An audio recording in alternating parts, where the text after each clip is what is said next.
दी गई लिंक को क्लिक करें। इस तरह आपके सामने ये पेज ओपन होगा। इसमें अपना ईमेल आईडी, अपना पूरा नाम, पद, आप टीचर हैं या जो भी हैं, उसके बाद आपका मोबाइल नंबर, आपका फुल एड्रेस और आपका ज़िला।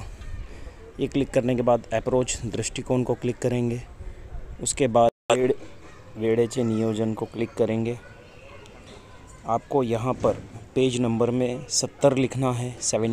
संदर्भ मजकूर में आपको भाषा 2 भारांश बाबत इस तरह लिखना है।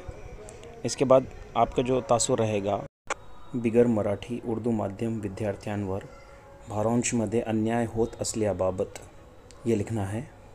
इसके बाद इमेज को अपलोड करने के लिए ऐड फाइल पर जाएंगे। आप ब्राउज़ करेंगे और मीडिया पिकर, इसके बाद आप गैलरी में इस तरह ये ऊपर की जो 3 लाइन है वहाँ पर क्लिक करके इस तरह गैलरी में जाएंगे और फ़ोटो को क्लिक करके आप अपलोड कर देंगे। इस तरह ये फ़ोटो अपलोड होने के बाद आप जो है सबमिट के बटन को क्लिक करेंगे। अब ये आपके तासुरात सबमिट हो चुके हैं और आपको मैसेज आएगा। अगर आप पहले के रिस्पॉन्सेस देखना चाहते हो तो आप इसको क्लिक करें। सी द प्रीवियस रिस्पॉन्सेस, आपको पूरे नामों की लिस्ट के जिसने भी रिस्पॉन्स किया है वो बताएगा। जज़ाकल्लाह।